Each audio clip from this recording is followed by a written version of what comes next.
আমরা যারা পেশেন্ট আছি ইরেকটাইল ডিসফাংশনের, বিশেষ করে যারা সেকেন্ডারি ইডি নিয়ে আসে, সেকেন্ডারি ইডি কথাটার অর্থ হচ্ছে যে আপনি ইয়াংকালে ভালো ছিলেন বা বিয়ের 4-5 বছর পর্যন্ত ভালো ছিলেন, তারপরে প্রবলেমগুলো শুরু হয়েছে। তো তাদের জন্য আমি একটা ভালো অ্যাডভাইস বা একটা উপকারী অ্যাডভাইস বা একটা কমন অ্যাডভাইস যেটা অনেককে আমি বলি সেটা দিই। সেটা হচ্ছে আপনাকে যখন আমরা পেশেন্ট হিসাবে ডায়াগনোসিস করি তখন কিন্তু এটা আমরা আপনাকে বলি যে আপনি যদি 6 মাস ধরে এই সমস্যায় আক্রান্ত থাকেন বা 6 মাস ধরে টানা আপনার ইরেকটাইল ডিসফাংশন হচ্ছে কিংবা প্রিম্যাচুর ইজাকুলেশন হচ্ছে, তখনই কিন্তু আমরা আপনাকে পেশেন্ট বলছি, তাই না?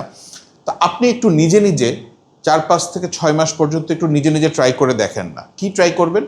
আপনার শরীরে যদি কোনো মেদ থাকে সেটা ঝরানোর চেষ্টা করেন, আপনার যদি অতিরিক্ত পেট থাকে সেটা কমানোর চেষ্টা করেন, আপনার যদি শরীরে অতিরিক্ত চর্বি থাকে সেটা কমানোর চেষ্টা করেন, একটু ভিটামিন ডিটা টেস্ট করে দেখেন শরীরের ক্লান্তি দূর হয় কিনা। সবসময় যে জিমে এক্সারসাইজ করতে হবে তা না, মাঝে মাঝে সূর্যের আলোতে ভোরবেলা বের হয়ে পড়েন, যারা গ্রামে আছেন তারা পুকুরে সাঁতার কাটেন, কোনো না কোনোভাবে আপনি একটু দেখেন 4 থেকে 6 মাস। অনেক ক্ষেত্রেই দেখা যায় যে আমরা যদি মেদ কমিয়ে ফেলি, খাবার দাবার ঠিক করি বা রেগুলার এরকম শারীরিক কসরত করি, তাহলে কিন্তু দেখা যায় যে বেশিরভাগ ক্ষেত্রে 50 থেকে 70% ক্ষেত্রেই কিন্তু সেকেন্ডারি ইরেকটাইল ডিসফাংশনগুলো ভালো হয়ে যায় বা কারেকশন হয়ে যায়। কেন ভালো হয় এটারও অবশ্যই সায়েন্টিফিক বই আছে। আপনি যখন এক্সারসাইজ করবেন, আপনি যখন দৌড়াবেন, আপনি যখন জিম করবেন, আপনি যখন সাঁতার কাটবেন, তখন আপনার পেলভিক এরিয়াতে মানে কোমরের এরিয়াতে বা লিঙ্গের আশেপাশে প্রচুর রক্ত সঞ্চালন বাড়বে, প্রচুর নাইট্রিক অক্সাইড প্রোডাকশন হবে। এই নাইট্রিক অক্সাইড প্রোডাকশনই কিন্তু আমাদের মূল চাবিকাঠি ইরেকশন। তো সুতরাং দেখেন আপনি কিন্তু এটা এক ধরনের ন্যাচারাল ভাইগ্রার মতো কাজ করে, এটা এক ধরনের ন্যাচারাল জিনিস। তো আপনি যদি দেখা যাচ্ছে যে 4 থেকে 6 মাস নিজে নিজেই ব্যায়াম করে দেখতে যদি পান যে আপনার আগের মতো আর অবস্থা নেই বা ইরেকটাইল ডিসফাংশনটা অনেক ইমপ্রুভ করেছে, তাহলে আপনি অসুবিধা কোথায়?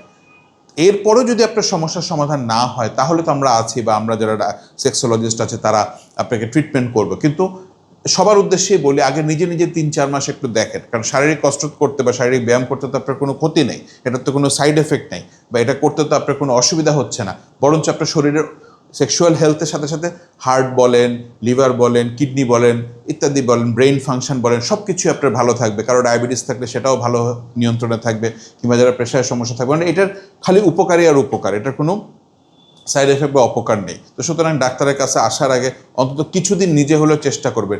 চেষ্টায় দেখা যায় যে এই ধরনের শারীরিক কষ্টের চেষ্টায় কিন্তু অনেক পেশেন্টই ভালো হয়ে যায়।